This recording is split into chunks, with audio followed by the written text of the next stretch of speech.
Tšauki. Ühesõnaga, ma olen endiselt rase. Minu tähtaeg oli eile.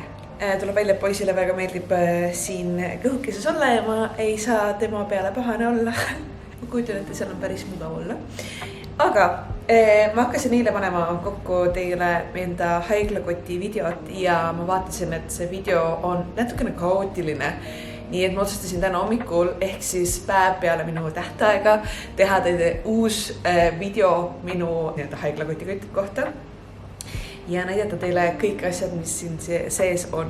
Aga enne kui me lähme haiglakoti juurde, ma näitan teile ühte teist klippi, mis oli tehtud siis, ma usun, et ma olin umbes 34 nädalat rase, mil ma alustasin siis haiglakoti riiete pesemist, kas siis beebiriided või minu riided ja ma rääkisin sinna juurde natukene sellel teemal, et mida ma oleks siis muutnud raseduse ajal. Ehk siis vaatame seda klippi kõigepealt ja siis tuled tagasi selle haiglakoti klipi juurde, mida ma hakkan nüüd filmima. Tänane plaan on siis pesta beebiriided ära ja võtta sildid küljest ära.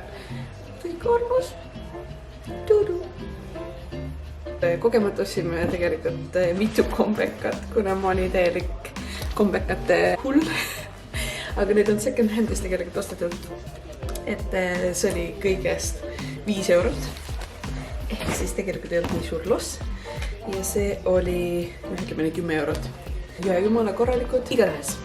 Plaan on pesta need riided ära. Mul on terve korvi täis beebiriided siin. Ja siin on hetkel ainult suurused siis vastsündinule. Pluss siis riided, mis tuleb meiega kaasa haiglasse. Ma sorteerin see riided ära ja samal ajal räägin natuke teiega juttu. See on siis minule, mul on mõned haiglassad siin. Kitsmedi poolt rinna või kus kaitsmine kindlasti, kui arvus, oodake. Ja ma näitan teile, see oli täiesti esimene komplekt, mida ma ostsin. Ja sellega ma ütlesin ka teada Hendrikule, et beebi on tulemas. Ja see tuleb kaasa muidugi ka haiglasse. Ja hästi paljud asjad on nagu ühevärvilised igaks juhuks, et mitte igaks juhuks, mõned värvid on ka muidugi. Aga see tähendab seda, et saame kõik asju koos nüüd pesta. Ma räägingi siia juurde tegelikult, et üks asi, mida ma raseduse juures kahetsen natukene, on see, et ma pole investeerinud väga palju riide endale. Tänasel päeval ma ei tüünud. Mul on ainult võib-olla 5 komplekti, mida ma kasutan. Enamasti on kleidid, õnneks on suvi, või siis retuusid. See on üks asi, mida ma oleks kindlasti muutnud, kuigi nüüd ma olen 8 kuud ja nüüd iga hetk kui beebi võib tulla, siis ma mõtlesin, et ma ei hakka investeerima uutesse riietesse. Aga obviously ma ei saa vanuriideid enam kanda, kui sa oled esmasel rase või rase hetkel ja sa ei ole juba nii kaugel kui mina, siis see on üks asi, mis ma soovitan siiralt teha. Ehk siis investeerida endale ilusatesse riietesse, et sa tunneksid ennast mugavalt, ka ilusalt, et ei pea kandma kogu aeg retuuse. Et mul on natukene see probleem hetkel, sest ma kannan ülitihti retuus hetkel. Tänu sellele, et mul ei ole midagi muud panna. Ühesõnaga, mis ma panin haiglakoti? Ma olen teinud siia üpris süsteemse struktuuri nii-öelda ja just selle sihiga, et Hendrik oleks lihtne leida asju, et kui ma ütlen, et mul on patšikummi vaja, siis ta teab, kuhu minna. Kui ma ütlen, et mul on vaja seda plätusi, siis ta teab, kuhu minna. Ehk ma olen ostnud sellised reisikotid ja igas reisikotis on teatud siht. Aga mida ma siis kaasa lõpuks panin? Alustame beebikotist. Ma olen selle siin lahti teinud, kuna me tegelikult magasime koos selle Gido tekiga eile öösel, et meie lõhn oleks sellel tekil küljes. Ja seda tekki on tegelikult väga palju soovitanud mulle ka minu jälgijates, kui ma postitasin selle kohta, siis mu jälgijad ütles ka, et see on nagu parim tekk, mis neil on ostnud. Nii et ma olen selle üle meeletult õnnelik. Ja keegi küsis, miks ma teki kaasa võtan. Meil ei ole talve hetkel, mis tähendab seda, et ma ei võta kombekaid beebile kaasa või siis ma ei tea, missuguseid riideid väga. Aga mul on siiski vaja beebi saada soojas haiglast koju, ehk siis tekk on selle jaoks on vajalik. Siia juurde olen pannud suurema musliini rätiku ja 2 väiksemat. Siis on meil tuduriided või tähendab tudu niisugune Swapple. Mul on üks teine ka, aga see on kodus hetkel ja see on nagu väiksemalt nii-öelda suurusele. Ehk see on niisugune, kus sa Swaple'id sisse ja siis sa oled nagu seal pesas nii-öelda sees. Ja siis beebile riietes ma olen võtnud kaasa 3 komplekti. 2 nendest on siis pisemad pigem ja 1 on suurem, kuna me ei tea, mis suurus beebi tuleb nii-öelda. Kõik on juba nii-öelda komplektidesse pandud, mütsid, kindad, sokid, püksid, mis iganes on sul siin vaja, kõik komplektid on siin olemas.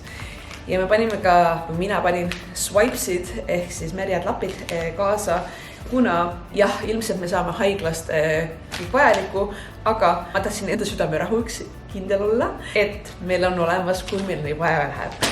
Ma panin 3 rutti, erinevad otsad ja seda selle tõttu, et me ei tea, missugust lutti beebil vaja läheb või missugust ta võtab omaks nii-öelda. Ma pole hetkel veel kindel, kas ma üldse soovin lutti anda algselt, aga mul on igaks juhuks need kaasas. Lisaks beebile tuleb kaasa 2 kaisukaru.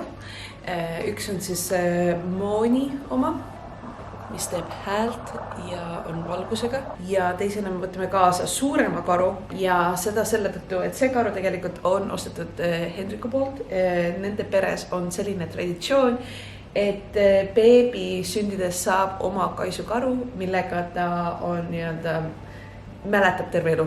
Hendrik mäletab tema kaisukaru, Hendriku vend mäletab tema kaisukaru. Ehk siis me võtame selle kaasa. Loomulikult see on põhimõtteliselt sama suur kui beebi ise. Ehk me seda temaga voodisse kuhugi ei pane, aga pigem pildi pärast võtame selle kaasa.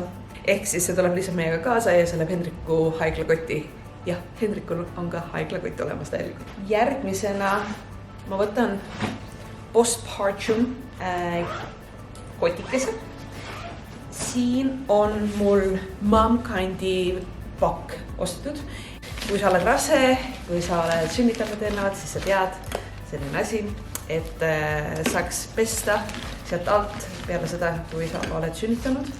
Siis on külmasooja kotikene seal sees. See on ilmselt väga hea ka sünnituse ajal, kui seal on vaja külma. See on nice. Külmaleevendus ka siis rindadele või siis sinu privaatsesse piirkonda, kui sul on vaja seda sünnitusjärgselt. Siin on kotikene ka olemas, et kui on vaja selle koti sisse panna nii-öelda. Sidemed mul kaasas. Ma usun, et me saame haiglas ka need, aga ma soovin, et mul jällegi oleks enda asjad kaasas, et olla kindel, et mul on kõik asjad olemas. Siis on niisugused nunnud bokserid ja ma olen ostnud Eestist Silver Spray, mida võib-olla mul ei ole vaja, võib-olla on vaja, olenevalt kas siis on rebendeid või ei ole. Et tavaliselt öeldakse, et osta siis, kui sa tead kindlalt, et sul seda vaja, aga kuna ma ei ole Eestis, siis ma soovisin, et mul see kindlalt olemas on, juhul kui mul seda vaja on. Samuti on mul siin ibukreem ja samuti on mul sellised nursing padsid, ehk siis panna rinnahoidja sisse, et kui tõesti on jooksvad rinnad, siis mul on kaitse olemas, et me ei pea käima märjade rinnadega kogu aeg ringi. Ehk see on taaskasutavad, need on Kiitsmeti poolt, et ja paljud naised on mul soovitanud neid.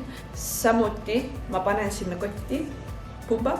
Kiitsmetist on Lola & Lykke pump, selline pump. Selle võtan selle sihiga kaasa, et kui juhtub, et beebi peab intensiivi minema või tõesti mul tuleb, siis midagi ei lähe raisku ja saan kindel olla, et on olemas seal koha peal. Enda pump, muidugi jällegi ma usun, et haiglas on mingi pumbad olemas. Järgmisena on mul söögikotikene ja söögikotikene on pigem snacksideks ja ma jagan seda kotikest enda kaaslasega. Kuna Hendrik on suur sporditegija, siis tema nii-öelda tõuke põhjal me ostsime hydration drinki, ehk siis see koosneb erinevatest energia ainetest. Ma ei oska eesti keeles seda õigesti isegi öelda. Ja siin ei ole kofeiini sees, aga kui mul on vaja kiiret nii-öelda energiat, selle paneme ühe skuubina vee sisse mul on siin kõrrega veepudel täitsa olemas ja ma saan kiiret nii-öelda energiaallikat endale. Kui ma tõesti süüa ei soovi enam mingi hetk, et siis vähemalt vee põhjal ma saaksin selle kätte. Nii, järgmisena ma võtan ette enda riietekoti. Ma olen pannud siia kokku erinevaid riideid, otse loomulikult imetamisrinnaid ja 2 tükki. Niisugused Granny aluspesu, sokid, hommikumantel ja siis ma olen pannud 2 öösärki, üks on pükstega ja teine on niisugune kleidikene. See on aluskleit siis kleitidele ja ma kasutan seda tegelikult öösärgina. Trümpfist ostetud ja see on meeletult mõnus, ma kasutan seda igapäevaselt. Siis on mul siin 2 pluusi, soojemad püksid ja pusa igaks juhuks ja mul on lühikesed püksid ka endaga kaasas. Samuti ma ostsin nüüd juurde endale pikad niisugused väga õhulised püksid, China trikoost. Samuti tulevad juurde lähtud. Ilmselt väärib ka mainimist juukseklomber. Ja siis mul on viimane kotikene ja see kott koosneb erinevatest pesuasjadest. Mul on siin juuksekummid, huulepulk, hambapasta, hambahari ja siin sees on siis juuksehari, šampoonid ja nii-öelda see nii-öelda panna juuksed ära. Siis, mis mu haiklakotis veel on, viimased asjad, minu dokumendid, kõlar, ma olen suur muusikainimene, laadija ja kaamera, ehk siis Polaroid kaamera. Ja me võtame ka arvuti kaasa, et kui peame kauem olema haiglas, siis meil on ka midagi vaadata seal. Aga see on kõik, mis mul siin haiklakotis on. Ehk siis it's time to come out now! Ma tõmban siis selle video kokku. Ma loodan, et beebikene tuleb õige pea, iga hetk. Ma loodan, et said siin mingid inspiratsioonisid ja näeme järgmises videos. Tšauki!